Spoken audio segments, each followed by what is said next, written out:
Vamos iniciar então o nosso encontro de estudos para o Livro dos Espíritos dessa noite. Hoje é dia 8 de setembro de 2014, uma segunda-feira. São 19 horas e 49 minutos, 30 graus na cidade de Jaú. Nós estamos estudando o livro 2, seu capítulo 4, Pluralidade das Existências. Questão de número 185, edição LAC, tradução de Herculano Pires. Estamos transmitindo este encontro de estudos diretamente da Associação Jauense de Estudos Espíritas, localizado na cidade de Jaú, estado de São Paulo. E estamos com a Juliana e o Wagner da cidade de São Paulo presente já, desejando boa noite a todos. Boa noite. O Rafael não entrou ainda. Mas vamos lá então. 185.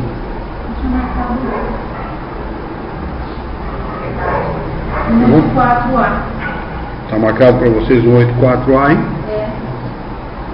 Então houve uma falha de comunicação. Mas a gente pode ler um 84A também, nada impede. A questão número 184A, a pergunta é a seguinte: se o espírito nada pede, que determina o mundo onde irá reencarnar, o seu grau de elevação?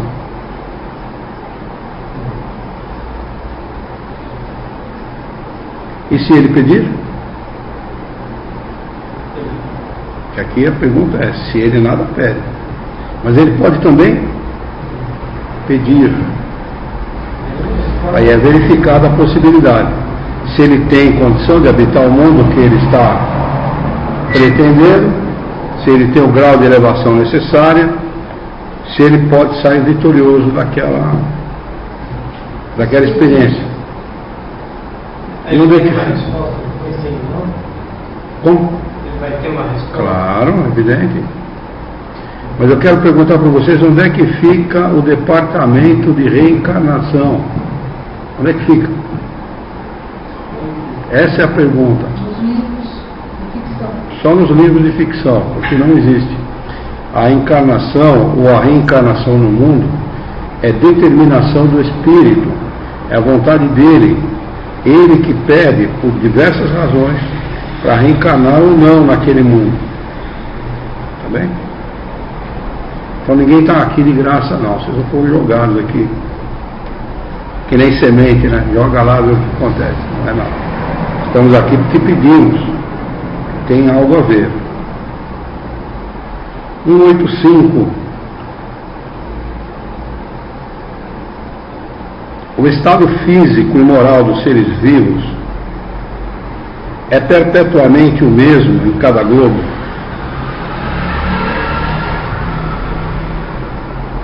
E veja que ele não pergunta a respeito somente de moralidade, ele está perguntando aqui também do estado físico, né? Da mudança do nosso corpo físico, do aprimoramento dele em relação, o aprimoramento ou não, né, em relação aos mundos em que o espírito habita. Porque o nosso corpo, embora seja considerado uma máquina perfeita, ele não é. Aliás, ele está muito longe de ser uma máquina perfeita, até porque nós temos aqui uma vida, do ponto de vista físico, muito frágil. Pode desencarnar a qualquer momento, por uma razão qualquer, né? Adquirir uma doença. Eu estava vendo agora uma reportagem na TV Record, que o nosso querido Instituto Médico Legal está deixando os corpos lá fora da geladeira e tal. É que não cabe mais, né? É verdade. Pela inépcia das nossas autoridades acontece isso. Então um corpo dentro da geladeira a 4 graus negativos se uma mosca pousar e entrar em contato com o corpo decomposto, ela vai levar essa doença a 1000 metros de distância. Lá perto tem estomas químicas, do Coração, tudo perto. Prolifera aquela doença de uma maneira rapidíssima. Né? Então nós estamos sujeitos a muitas coisas. Né? Nosso corpo realmente não é um corpo perfeito, está longe disso. Né? Então a pergunta é, o estado físico e moral dos seres vivos, ou seja, dos encarnados, e vivos são todos, né? Vivos são todos. É perpetuamente, ou seja, sempre o mesmo em cada globo? Resposta, não. Os mundos também estão submetidos à lei do progresso. Até aqui na Terra, né? Porque cada lugar, as pessoas daqueles orientais são daquele jeito. A parte lá da África também já tem uma raça diferente, né? Tem a ver com os fluidos, tem a ver com...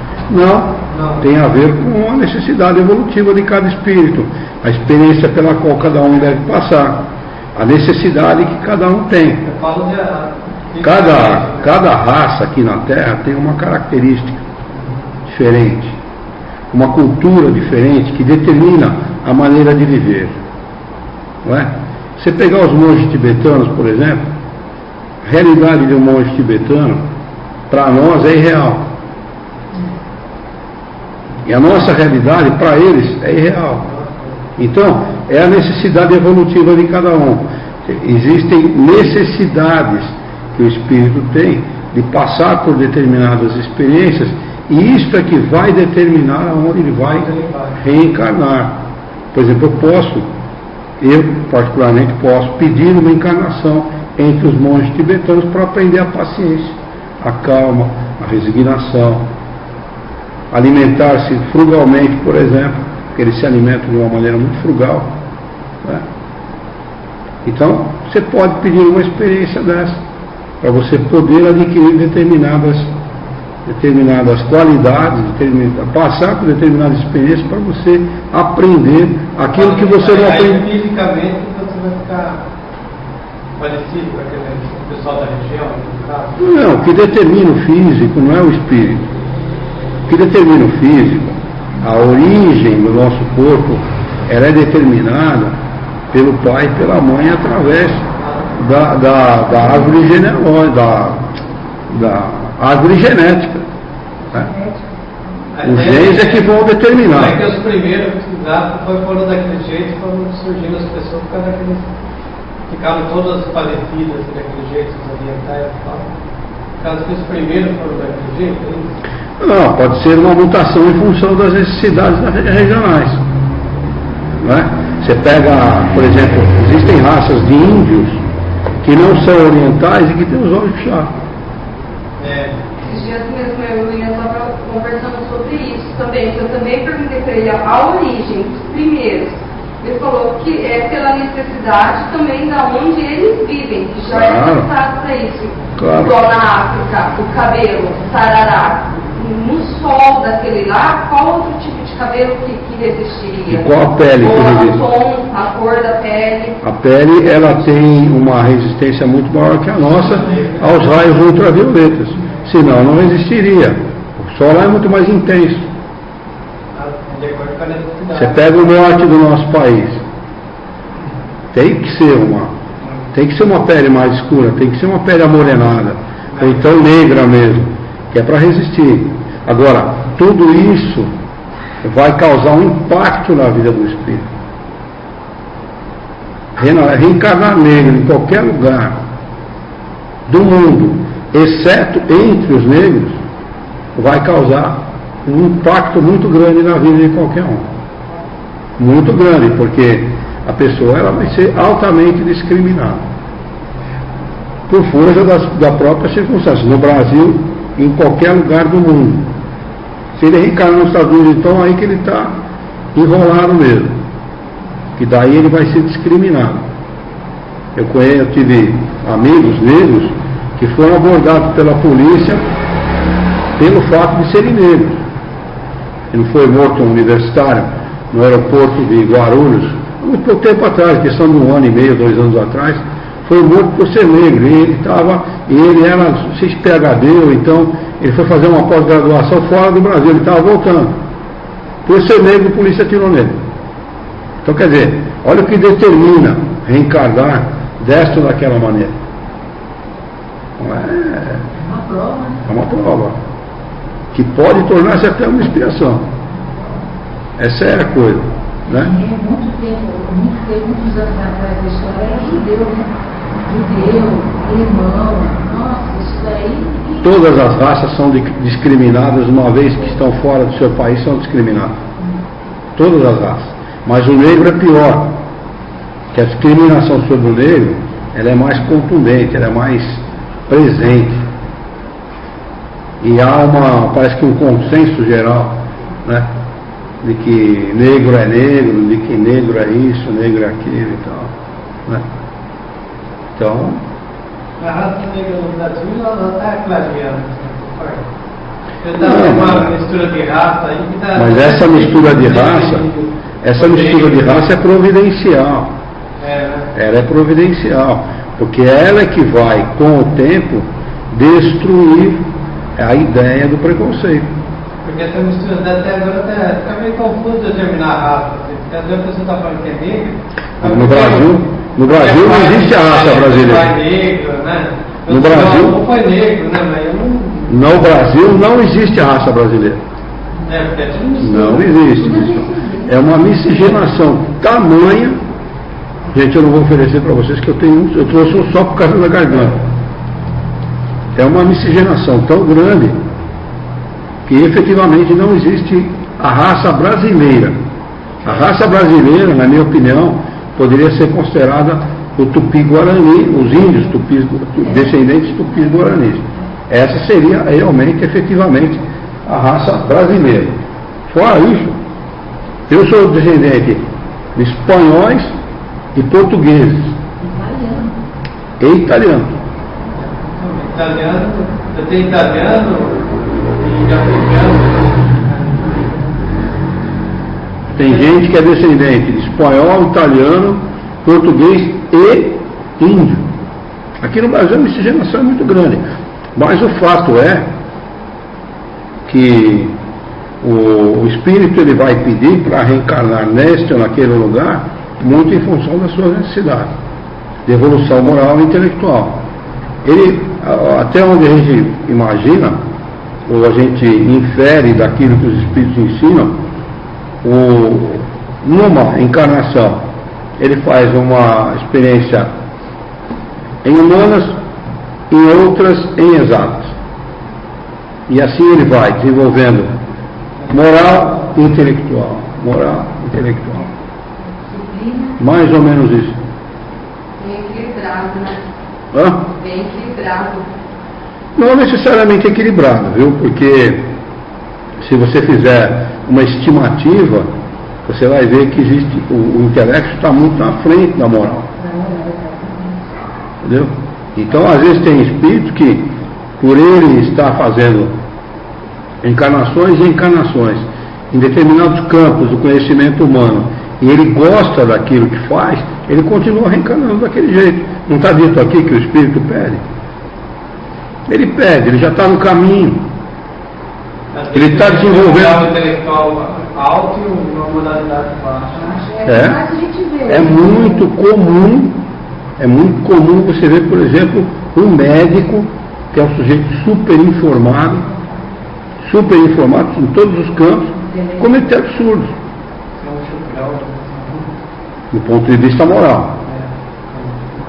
É muito comum isso. E, por outro lado também, há muitos operários que moralmente superam o médico em muito. Né? É que no nosso mundo tem o valor o quê? A posição social. Né? Mas vamos seguindo. Eu só chamei a atenção disso porque a pergunta é interessante. O estado físico, não é? É uma pergunta interessante, porque como a gente trata aqui da vida do espírito, e aqui o capítulo é livro 2 é Mundo Espírita ou dos Espíritos, esse capítulo 4 é sobre a pluralidade das existências, a gente imagina que Kardec tratou somente do espírito. Não é assim. Ele faz a pergunta a respeito do estado físico, se é igual em cada globo. Então, Não. encarnar em país é uma experiência do espírito nessas coisas. E no Brasil é uma expiação reencarnar. Olha, se a gente for pesquisar a vida nos outros países, dependendo pelo ângulo que você enfoca, nós estamos no paraíso. Tem pior. O grande problema do Brasil, o que é? A irresponsabilidade do brasileiro, né? Essa malemolência, esta falta de interesse pelas coisas realmente importantes. A Rita estava me falando. Isso é que irrita no povo brasileiro. Para mim me irrita. Em Dubai, em Dubai, 3 horas da tarde, fecha-se tudo. Não trabalha mais. 3 horas da tarde. Sabe por quê? Tudo ouvido. Não tem por que trabalhar. Todos são vivos. Não tem como. Então, Aí, do ponto de vista. Encarnar no país dele. Espera aí, do ponto de vista espiritual, é bom ou é ruim isso? Depende, eu não sei o que. Não, depende não. Não depende não. A gente sabe que as facilidades que o dinheiro traz afrouxam o caráter. Sim. É verdade. Né? Poderia Isso. trabalhar até 5 e reverter esse dinheiro para aqueles países necessitados. A gente sabe que, por exemplo, estar num país como o nosso pode ser também uma forma de ajudar as pessoas a melhorar. Quem tem um pouco mais de visão, quem tem um pouco mais de condição, poder ajudar espíritos que estão encarnados aqui a melhorarem também. É uma maneira de encarar. Né? É possível fazer isso, ajudar as outras pessoas, mas que efetivamente essa disparidade social que existe no país, essa diferença social que existe no país, se irrita muito.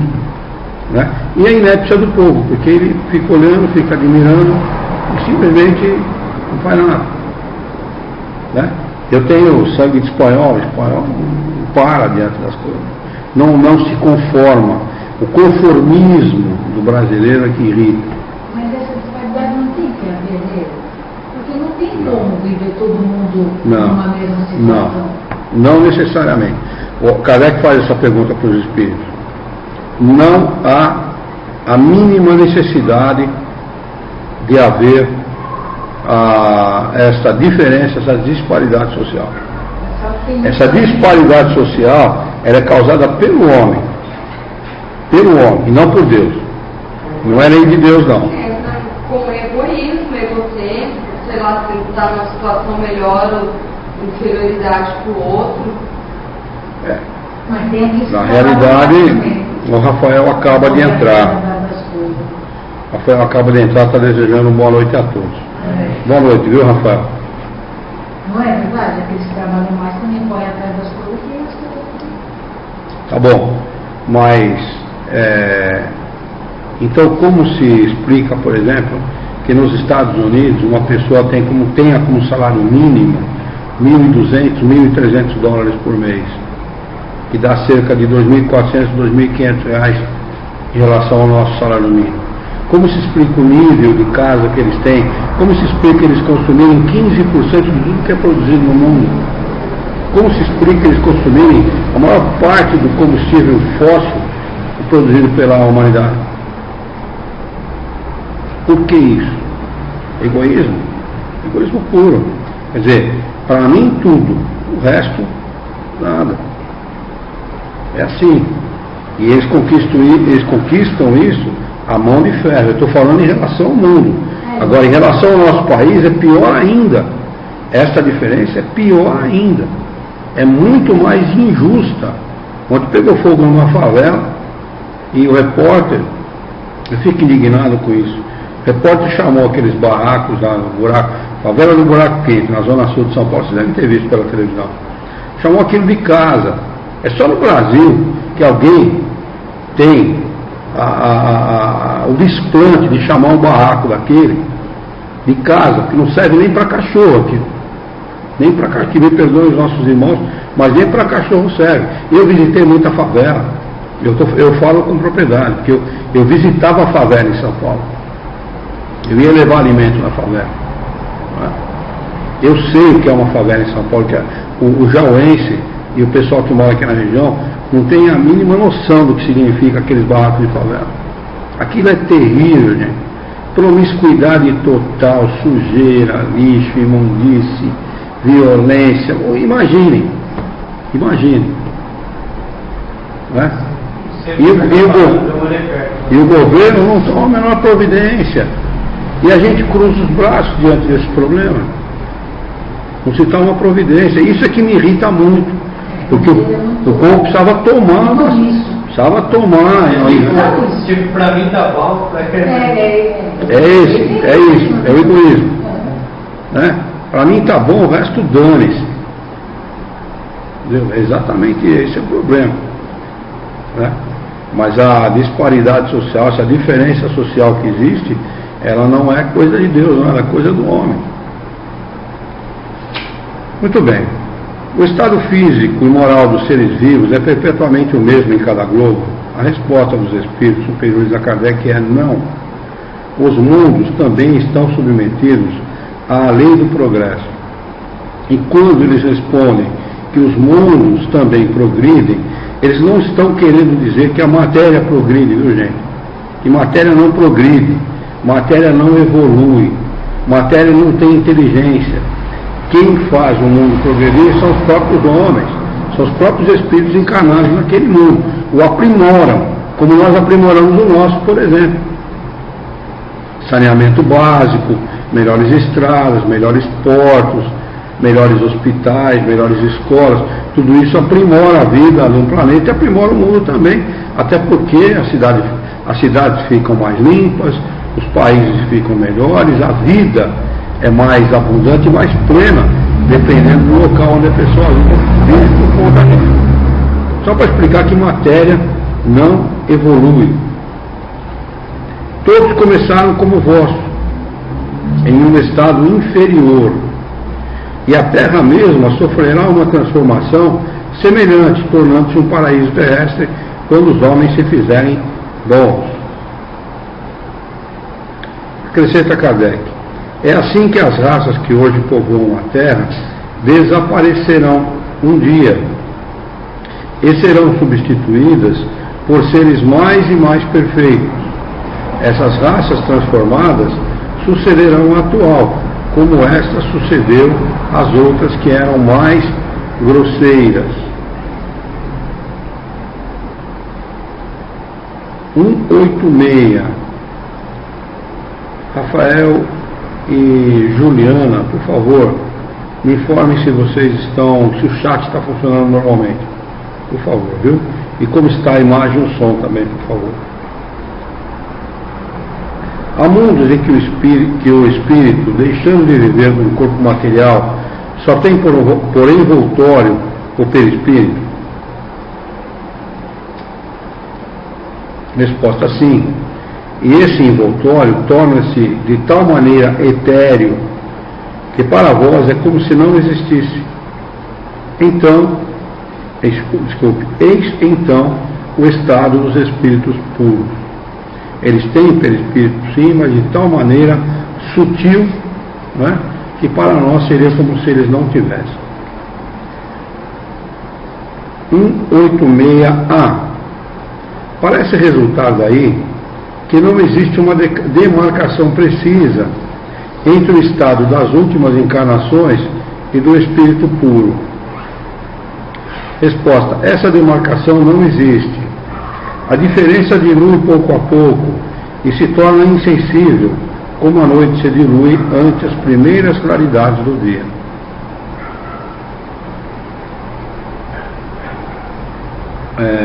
O que dá para entender é que Kardec faz essa pergunta para os espíritos, eles respondem que a diferença entre as últimas encarnações para o espírito puro, elas não existem. Mas se você comparar o espírito como o nosso com o espírito puro, a diferença é grotesca. Como? É grotesca mesmo. Tem que dizer que a gente vai evoluindo sem se perceber isso, para chegar Não, ele está se referindo-se aqui às últimas encarnações antes de atingir o estado de espírito puro. Não dá para perceber muita diferença, porque é muito sutil, né? Como eles já estão nas últimas encarnações, é quase parelho já com a situação, então não dá muito para distinguir a diferença. Quando você pega, enquanto que se você pega um espírito no nosso estado evolutivo e compara com ele, a diferença é grotesca, é gritante. 187. A substância do perispírito é a mesma em todos os globos? Aquilo que a gente sempre comenta, né? Resposta: não. É mais eterizada em uns do que em outros, ou seja, mais sutil, mais fina.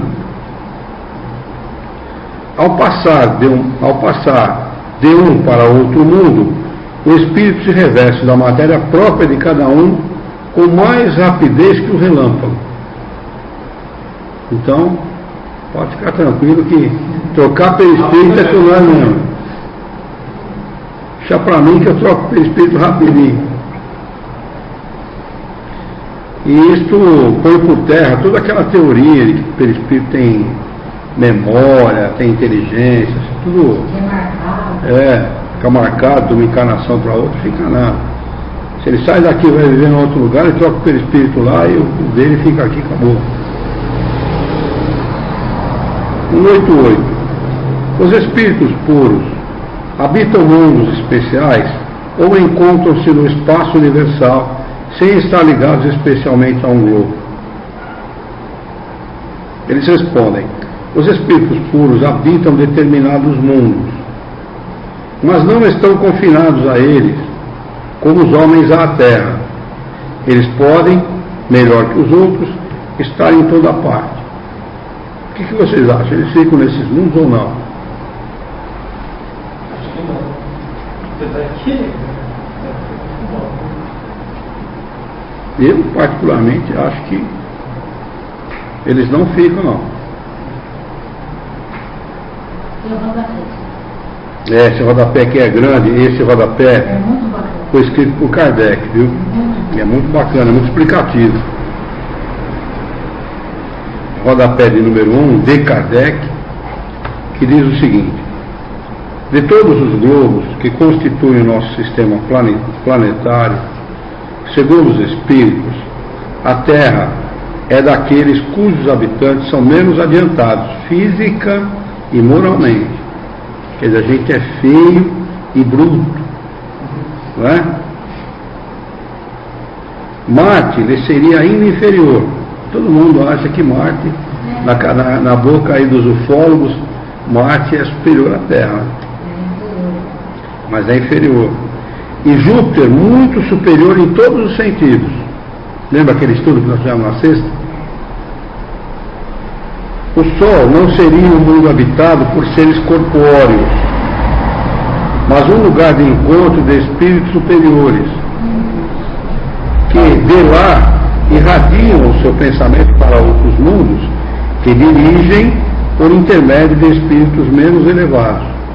De lá dão comando para os espíritos menos elevados, né? Dão as ordens, organizam, né, a vida nos mais diversos mundos. Não só no nosso Sol, como em vários sóis que existem no universo, que já foram identificados milhares. Aliás, o nosso Sol é de quinta grandeza. Já imaginou? O que foi identificado é 5 vezes maior que o nosso. É mais ou menos, o nosso seria uma bolinha de ping-pong e o maior seria uma bola de futebol dessa profissional. Né? Mas a diferença é mais ou menos essa. Então, uma vez eu vi essa projeção graficamente, o nosso Sol some. Ele é um pontinho assim, em relação ao maior.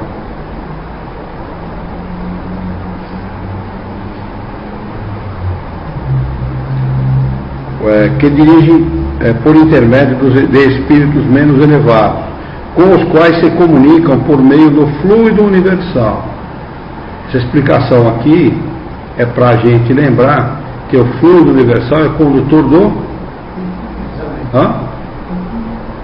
pensamento. Então, o fluido universal conduz o nosso pensamento como o ar conduz a nossa voz. Tá? Então, o pensamento ele não tem nem distância e nem sofre com o tempo. Você pensa imediatamente, o nosso pensamento atinge aquele a quem nós queremos atingir. E para o espírito é muito mais fácil, porque eles sabem como tratar isso, como fazer isso com eficiência. Como constituição física, o Sol seria um foco de eletricidade. Kardec falou isso há 160 anos atrás, né? E a física, os físicos, os que tratam deste assunto, vieram afirmar isso há pouco tempo atrás. Né? Todos os sóis, ao que parece, estariam nas mesmas condições. Na página seguinte, a continuação. O volume e o afastamento do Sol não tem nenhuma relação necessária com o grau de desenvolvimento dos mundos, pois parece que Vênus está mais adiantado que a Terra e Saturno menos que Júpiter. Tem nada a ver essa relação da proximidade do planeta com do Sol com o Sol, com a evolução de cada um. Não tem relação isso. Muitos espíritos que animaram pessoas conhecidas na Terra disseram estar reencarnados em Júpiter, um dos mundos mais próximos da perfeição. E é de admirar que num globo tão adiantado se encontrem homens que a opinião terrena não considerava tão elevados. Isto, porém, nada tem de surpreendente, se considerarmos que certos espíritos que habitam aquele planeta podem ter sido enviados à Terra em cumprimento de uma missão que, aos nossos olhos, não os colocaríamos no primeiro plano, porque nós sempre avaliamos as pessoas do ponto de vista social, da sua projeção social, econômica. Né? Espíritos que vêm em missão, a Terra, eles estão pouquíssimo preocupados com condição econômica, situação, condição social. Pode passar até despercebido. Passa despercebido. Eles fazem essa afirmação aqui, viu? Fazem. Que muitos espíritos estão em missão na Terra e desconhecem o fato. Eles desconhecem o fato. Em segundo lugar, entre a sua existência terrena e a de Júpiter, podiam ter tido outras intermediárias, nas quais se tivessem melhorado. Em terceiro lugar, naquele mundo como no nosso, há diferentes graus de desenvolvimento, e entre esses graus pode haver a distância que separa entre nós, o selvagem, do homem civilizado. Assim, do fato de habitar em Júpiter, não se segue que estejam no nível dos seres mais evoluídos. Eu gostaria de ser o menor entre eles, mas mora lá. Já pensou que dá para aprender? Eu gostaria de ser o serviçal lá, só para aprender o que aqueles caras sabem. Da mesma maneira que uma pessoa não está no nível de um sábio do instituto, pela simples razão de morar em Paris. Paris era o centro da cultura do mundo na época. As condições de longevidade não são, por toda parte, as mesmas da Terra, não sendo possível a comparação de idades. Uma pessoa falecida há alguns anos, quando evocada, disse haver encarnado. Então, pela primeira vez, né? Quando é reencarnado, quando é pela segunda vez no mesmo planeta, é reencarnado. Então, provavelmente, esse espírito estava ali naquele planeta que ela declarou, que não está o nome aqui, pela primeira vez. 6 meses antes ele encarnou, o espírito encarnou naquele planeta. No mundo cujo nome nos é desconhecido. Falou lá o mundo do planeta, o nome do planeta, mas ele era desconhecido. Interpelada sobre a idade que tinha neste mundo, respondeu: não posso calcular, porque não contamos o tempo como vós. Além disso, o nosso meio de vida não é o mesmo. Eu entendo que ela está dizendo assim: olha, o nosso organismo não é o mesmo de vocês. Qual é o meio de vida na Terra? O que anima a vida na Terra, gente? O que permite a vida na Terra? O oxigênio. O oxigênio, não é? Então, quando ele diz assim, além disso, o nosso meio de vida não é o mesmo, eu entendo que ela está querendo dizer, não tem nada a ver com o corpo de vocês. É um corpo completamente diferente. Desenvolvemos-nos muito mais rapidamente. Tanto assim, que há apenas 6 dos vossos meses nele me encontro.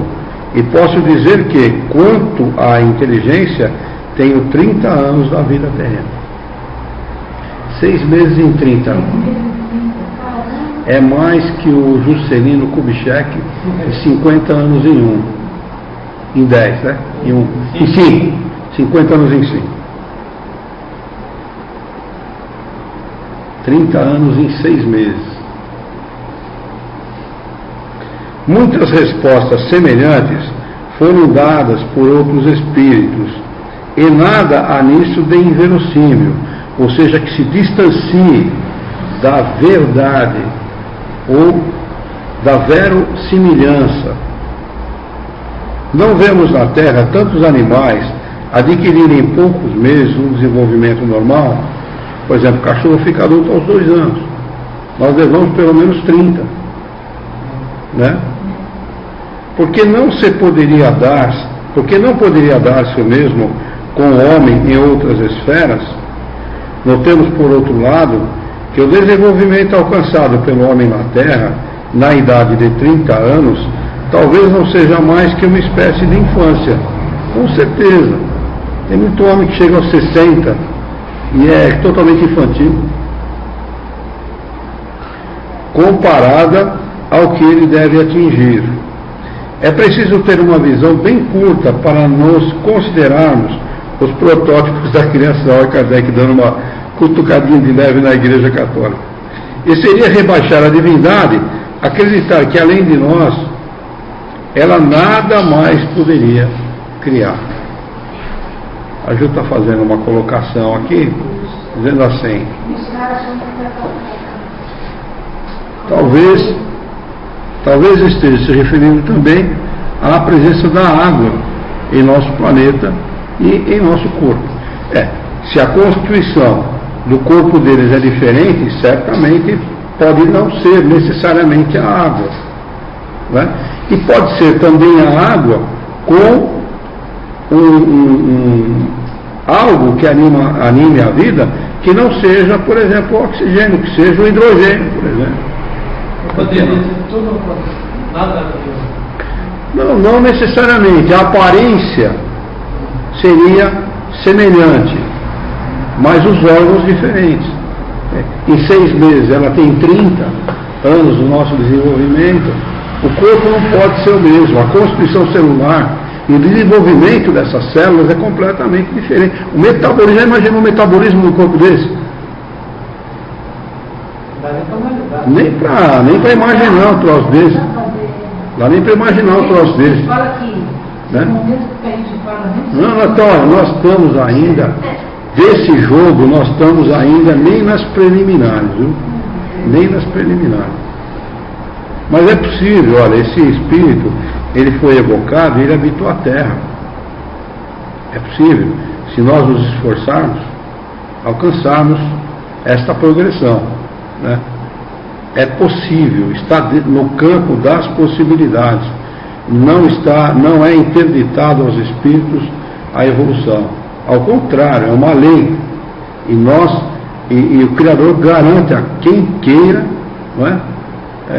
Fazer esta progressão da maneira mais rápida que ele puder.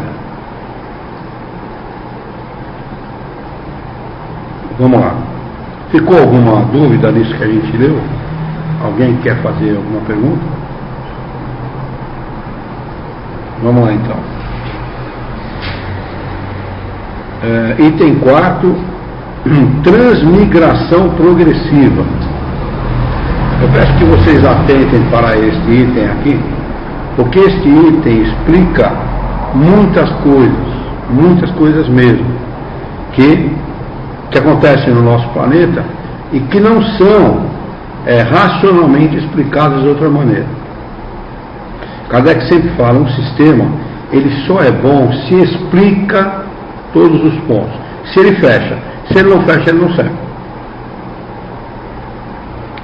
189. Desde o princípio da sua formação, o espírito goza da plenitude de suas faculdades. Resposta: não, porque o espírito, como o homem, tem também a sua infância. Em sua origem, o espírito não tem mais do que uma existência instintiva, possuindo apenas a consciência de si mesmo e dos seus atos. Só pouco a pouco a inteligência se desenvolve. Essa formação aí está falando de quando? Formação? Desde o princípio da sua formação. Tá. Quando ele se individualiza? Formação, ele se forma lá no fluido, no elemento espiritual. Ele está falando de lá, quando ele se individualiza.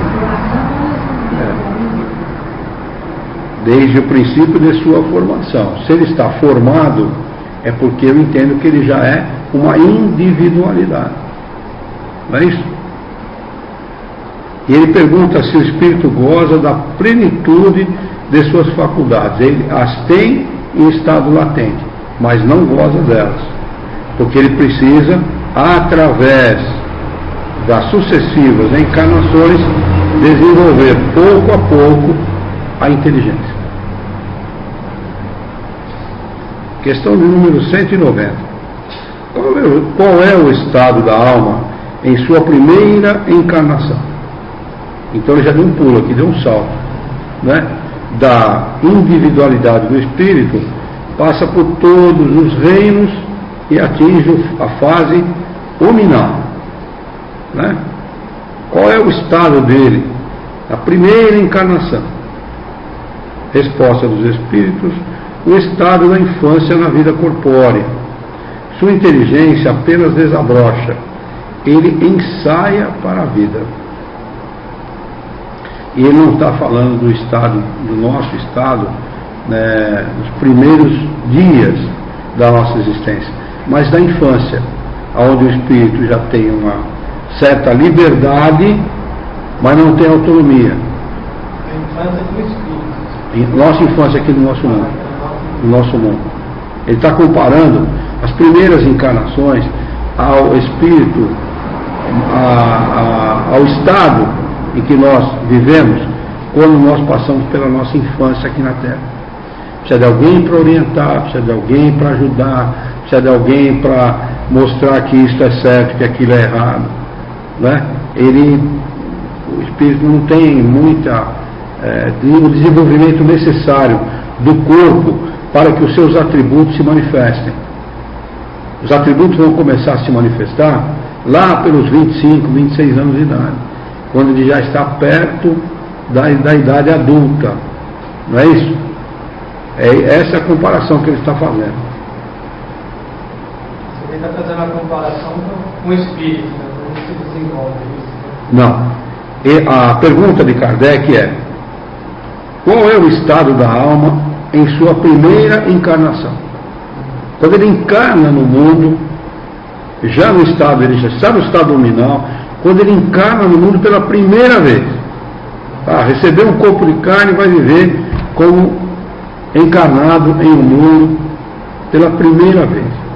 Ele está dizendo aqui, o estado de infância na vida corpórea. Lembrem-se do vosso estado de infância. E a infância a gente a gente vive até os 7, 8 anos de idade, não é isso? Não é? Sim, lembra de Não, dá para a gente lembrar, sim, perfeitamente. A nossa dependência dos pais, não é? A nossa dependência, a necessidade de orientação, não é? A necessidade de alguém, a necessidade de alguém que vá atrás do alimento para a gente, da água para a gente, que mostre para a gente, olha, você não deve comer isso porque isso não é bom, você não deve comer aquilo porque aquilo não é bom, não é? Então a gente, mais ou menos, a gente imagina, não é? Um símio, não é?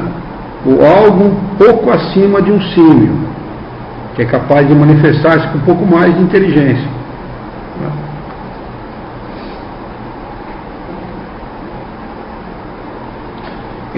Essa comparação é só para dizer que a inteligência apenas desabrocha.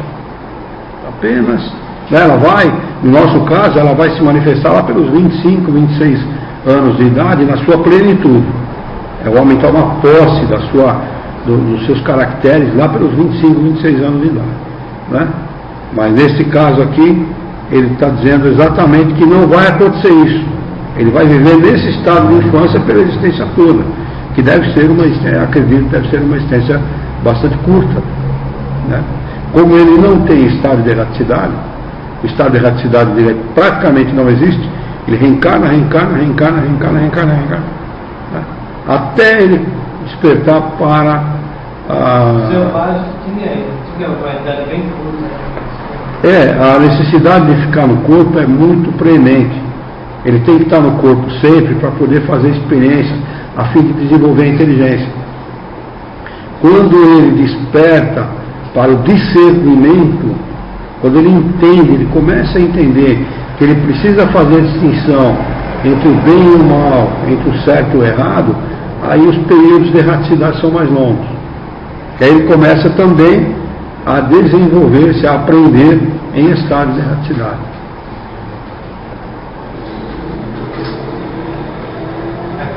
Nem estado errado que ele vai aprender.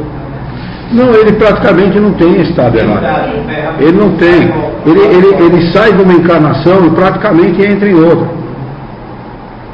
Porque a necessidade da... Que nem os animais. Como? Que nem os animais. Não, é diferente da dos animais. É diferente, porque os animais não têm estado errático nenhum. Nenhum. Eles praticamente não têm. É claro que vai variar de indivíduo para indivíduo. Entendeu? Vai variar. Porque uns fazem sua evolução de uma maneira mais rápida que os outros. Né? Mas o animal não tem estado de erraticidade nenhum. Eles reencarnam, respondem os espíritos, questão de número 600, quase que imediatamente. Esse quase que imediatamente pode variar de 1 a 10 segundos, de 1 a 30 segundos. Ou seja, a reencarnação é imediata. No meu ponto de vista, né, 30 segundos, diferença entre uma e outra, deve ser menos. Né? Deve ser menos. Se eu pedir para um de vocês, por favor, levante, você vai atender esse pedido meu em quanto? 2, 3 segundos? Isso é quase que imediatamente, não é? Então, mas não é esse o caso. Neste caso, já há estado errático, só que muito curto, são períodos curtos, porque o espírito ele precisa de passar por muitas experiências a fim de desenvolver a inteligência, o intelecto. Ele diz assim, ele ensaia para a vida. Questão de número 191. As almas dos nossos selvagens estão no estado de infância. Olha como há uma diferença grande, muito grande, entre os nossos selvagens e as primeiras encarnações. Infância relativa, pois são almas já desenvolvidas, dotadas de paixões. Esta é a diferença entre as primeiras encarnações e as nossas, as paixões. O homem já começa a se comprometer moralmente com a vida. Ele começa a despertar nele a ganância, começa a despertar nele a inveja, o ciúme, A posse. a necessidade de posse, entendeu? Aí já não está, não é mais. As primeiras encarnações do cara, para ele não está nem aí com as coisas, não está nem aí, ele tendo o que comer, porque na realidade a encarnação dele é mais voltada para a sobrevivência do dia a dia. Ele está mais preocupado com o estômago do que com qualquer outra coisa. Questão de número 191A. As paixões então indicam desenvolvimento? Resposta: desenvolvimento sim, mas não perfeição. São um sinal de atividade de consciência própria. Na alma primitiva, a inteligência e a vida estão em estado de germes. Mesmo que a paixão é o oposto da razão. A paixão é o oposto da razão. Exatamente. A paixão é o oposto da razão. Por isso que nós somos muito pouco racionais. Por isso que o homem tende para a religião. Que a religião não tem nada a ver com razão. O homem não reflete. Se eu disser para você que Deus não existe, eu provar que Deus não existe. Dá para provar. Fico me olhando. Sério?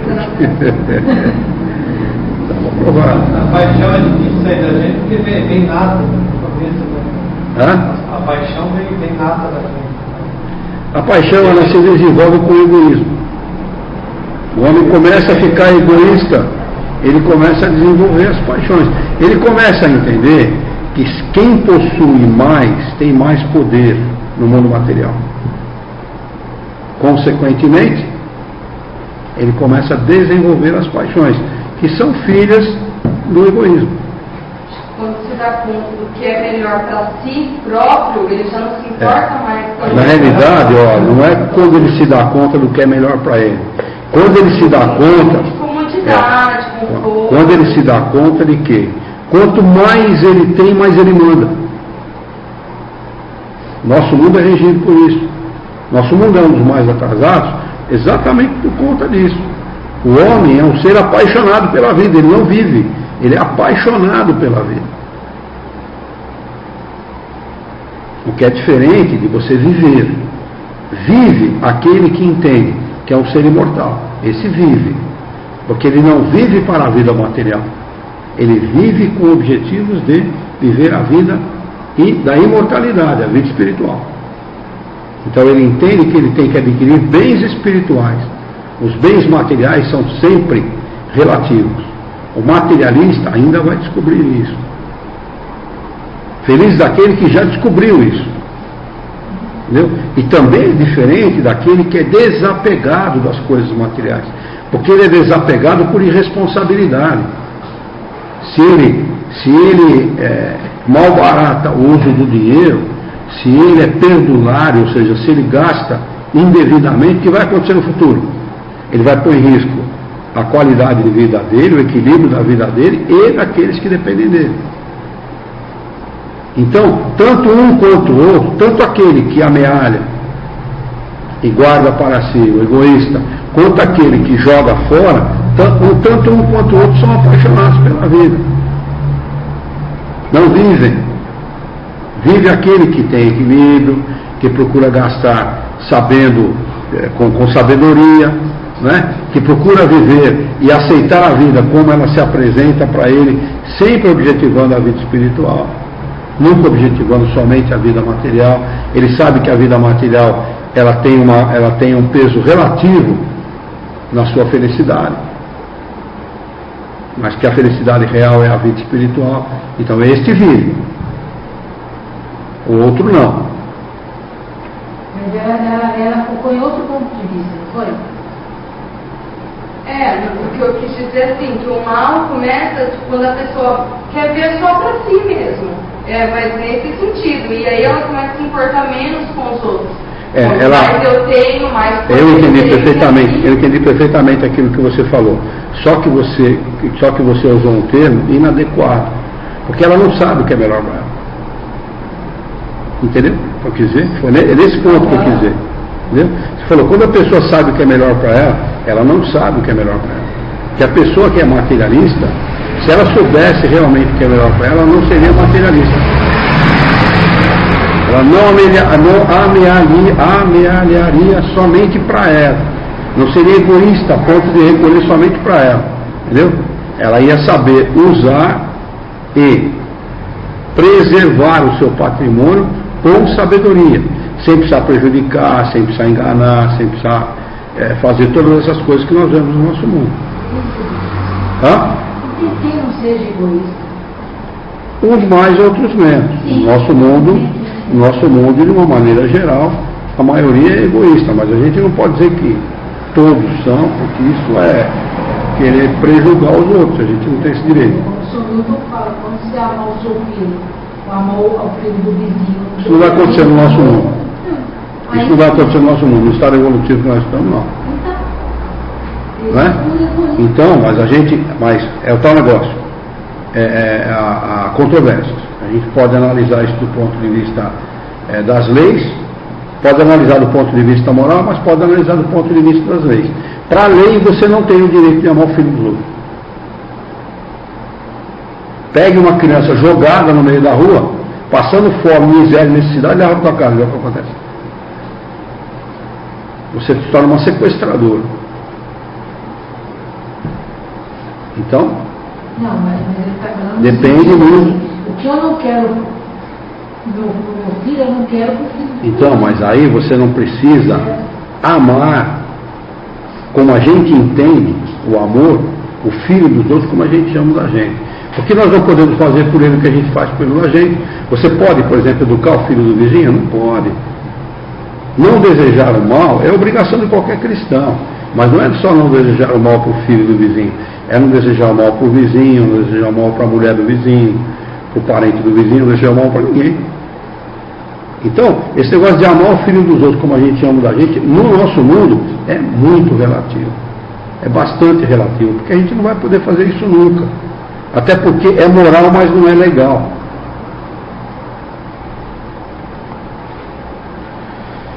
Muito bem. Vamos lá. Tem aqui um rodapé. Tem, não, uma explicação de Kardec. Desculpe, uma explicação de Kardec, que diz assim: a vida dos espíritos, no seu conjunto, segue as mesmas fases da vida corpórea. Passa gradativamente do estado de embrião ao de infância, para chegar por uma sucessão de períodos ao estado de adulto, que é o da perfeição, com a diferença de que nesta não existe o declínio, nem a decrepitude da vida corpórea. É apenas para efeito didático essa comparação. Porque é assim mesmo que acontece com o espírito. Ele sai lá do estado do embrião, né, para atingir a sua plenitude como espírito. Mas rigorosamente não passa pelas necessidades, pelas variações que passam o corpo físico. Né?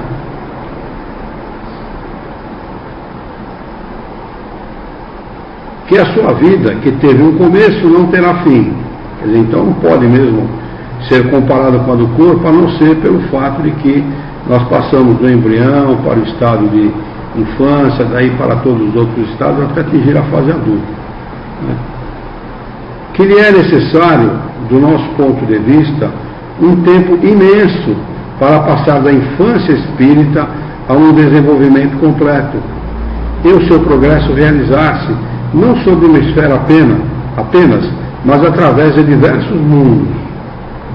A vida do espírito constitui-se assim de uma série de existências corporais, sendo cada qual uma oportunidade de progresso, como cada existência corporal se compõe de uma série de dias nos quais o homem adquire maior experiência em instrução.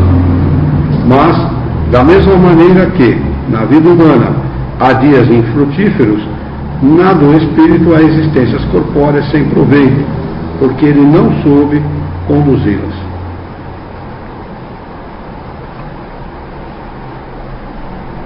Questão de número 192. Está clara essa explicação de Kardec para todo mundo? Vamos lá.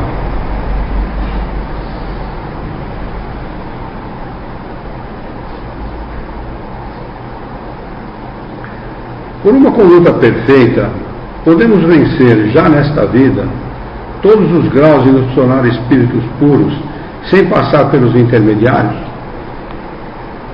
Resposta: não, pois o que o homem julga perfeito está longe da perfeição.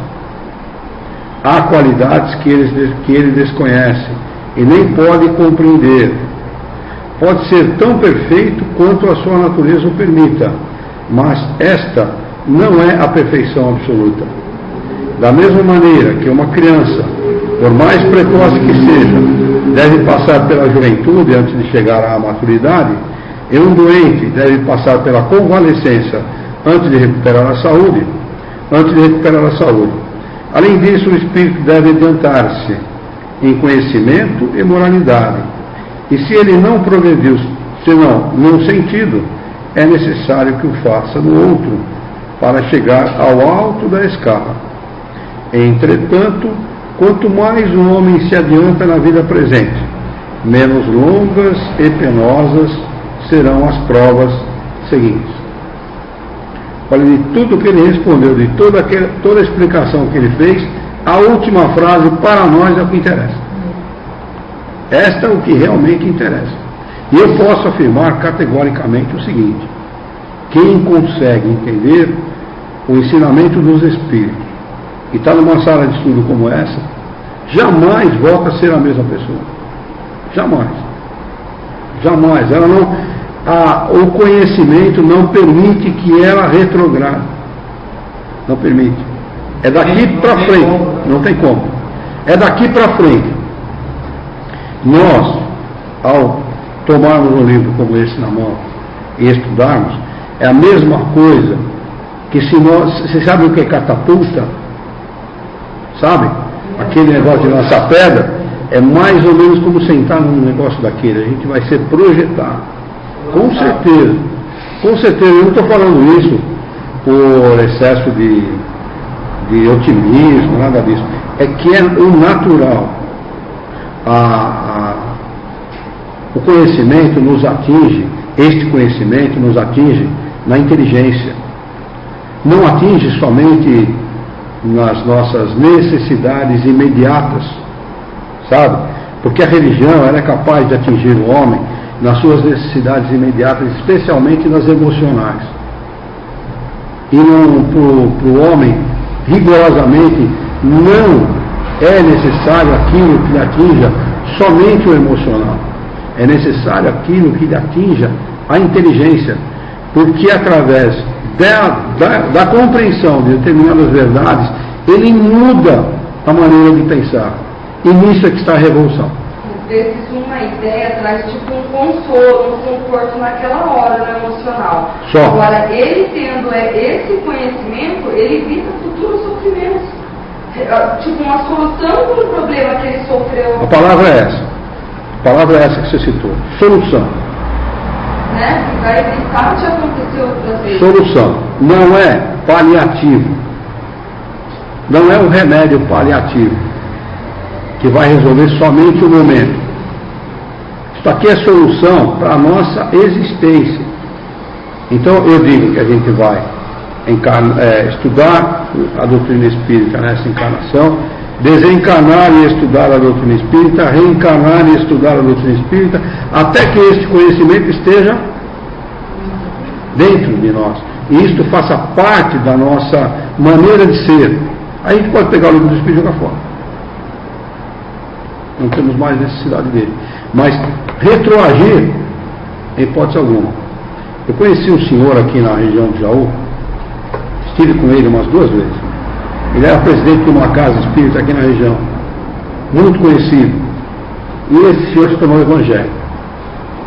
Alguém chegou para mim e falou assim: escuta, você conheceu fulano e tal? Eu falei: conheci. Ele se tornou evangélico. Como pode um espírita tornar-se evangélico? Eu respondi para o peão assim: ele não era espírita. Não entendeu nada. Ele nunca foi espírita. Não que os evangélicos sejam errados, ou ser evangélico é uma coisa ruim, absolutamente. Se você for um bom evangélico, praticante dos 10 mandamentos e da máxima de Jesus, perfeito, não há necessidade de espiritismo. Mas se você entender o espiritismo, se você estudar e compreender o espiritismo, jamais você se torna um evangélico. Porque não há a menor necessidade. A gente vai ensinar para ler na verdade deles então. Como? Ensinar para ler na verdade deles então. Como assim? Que ensinar? Porque eu conheço gente que frequentava lá anos e anos e é evangélico por fora. Eu não acredito. É isso aí. Agora, eu faço uma pergunta para você. Com o conhecimento que você está adquirindo aqui, nós não estamos nem perto da metade do livro ainda, nós estamos longe do final do livro. Eu pergunto para você se cabe assistir uma missa, se cabe assistir um culto evangélico. Não. Sabe o que acontece? Se torna maçante. Não é maçante, eu fui assistir o batismo do irmão dele. Se torna maçante. Por quê? Porque você quer mais. Aquilo que eles projetam lá, que eles ensinam lá, já não está mais. Você já está acima daquilo. Você já é um aluno de classe superior. Entende o que eu quero dizer? Não que nós sejamos mais do que ninguém, absolutamente. Absolutamente. O trabalho social da Igreja Católica é tirar o chapéu. Vou fazer uma confissão, que acaba o assunto aqui agora. O William quase não veio, mas ele tem uma linha de raciocínio, mas a gente conversa muito sobre isso. E a família dele é muito católica. A irmã, tudo, leva tal, já tinha comentado até para colocar no salão, tem o terço, tem as coisas.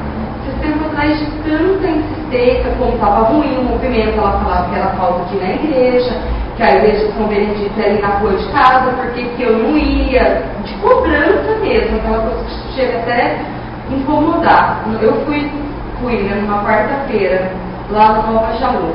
Ela falava, nossa, as orações são tão fortes que tem pessoa que chega a cair lá na frente. Sentei no último banco, chegamos atrasada ainda, sabe, não se respeitando nada. Mas eu saí de lá como me sentindo uma trouxa. E os outros, sabe o que o padre faz? Você fica com os pés juntos, alinhados, e uma pessoa pressiona uma força na sua cabeça, com certeza você vai se equilibrar. Um outro já os braços abertos esperando, um moço grandão.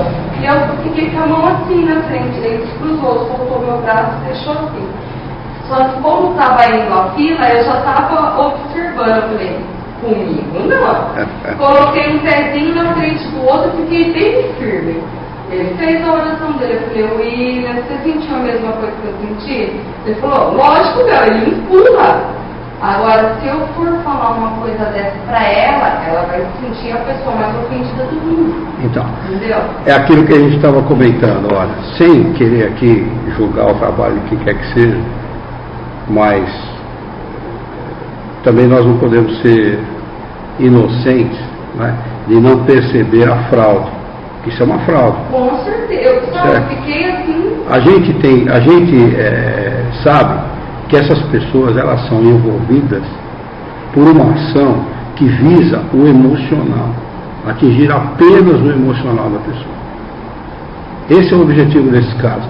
Porque a pessoa que está fragilizada, a pessoa que está com um problema qualquer, grave na família, de doença, ou um problema financeiro qualquer, ela está fragilizada do ponto de vista emocional.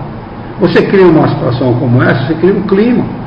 Só que eu fiquei tão assim observando, e as pessoas que acontecia de cair, ou de até desequilibrar, e outro, criava um constrangimento que a pessoa não se achava ali, entendeu? Como tipo assim, que eles pensam, ai meu Deus, todo mundo viu, estou endemoniado. Sabe uma coisa nesse sentido?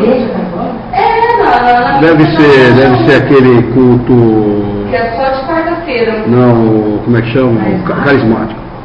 Deve ser, com certeza. Padre, A Igreja Católica não usa esse expediente. A Igreja Católica é tradicional.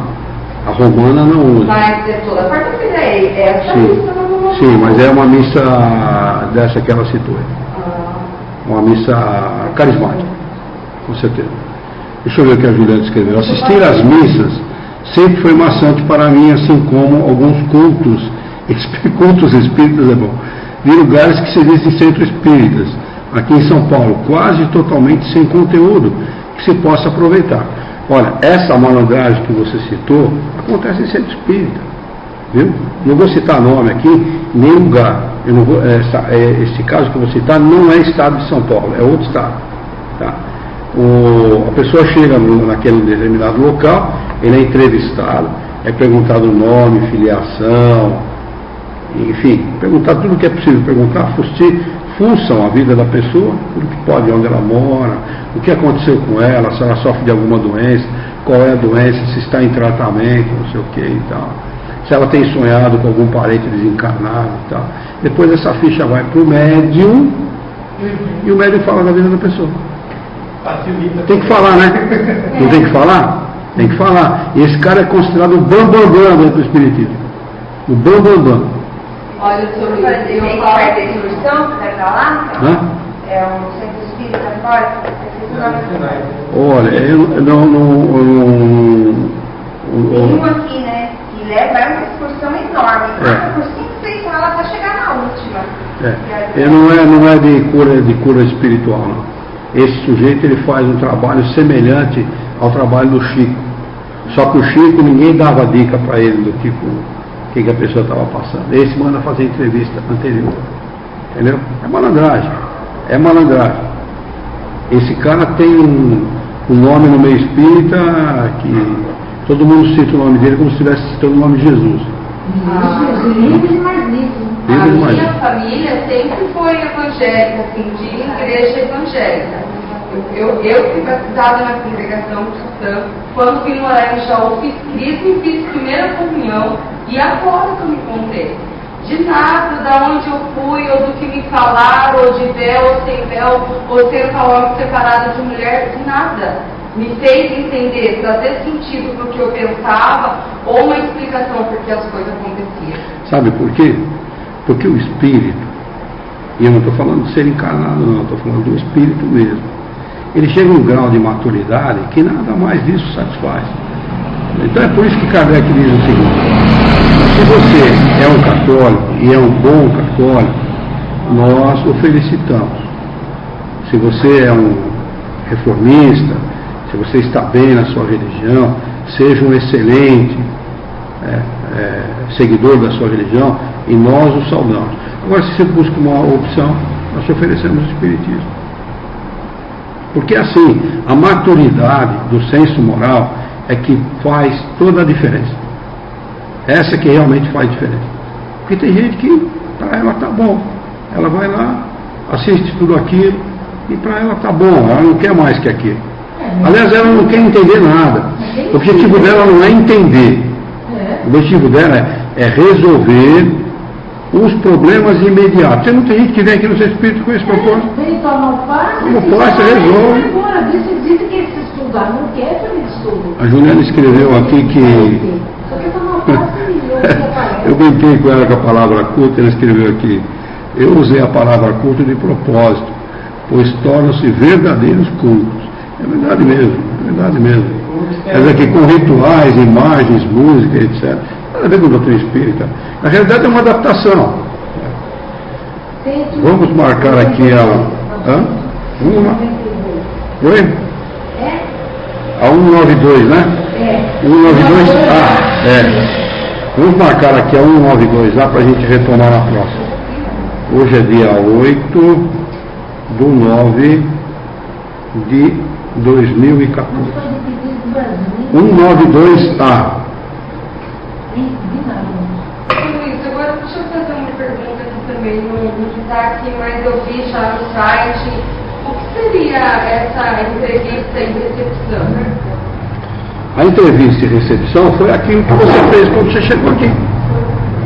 A gente senta com a pessoa e faz uma ficha da pessoa, o nome, endereço, os dados da pessoa, para se a gente precisar entrar em contato com a pessoa, ou para saber quem é a pessoa que está frequentando a casa. Que nós temos também uma certa responsabilidade social, né?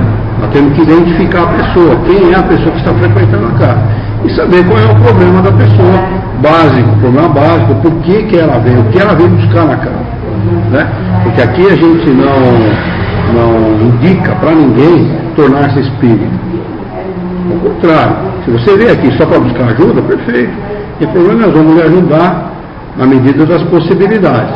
Mas se você quer ir além, Se você quer se aprofundar no assunto, então nós podemos oferecer os nossos recursos de estudos e tal. Entendeu? Mas a entrevista é exatamente isso.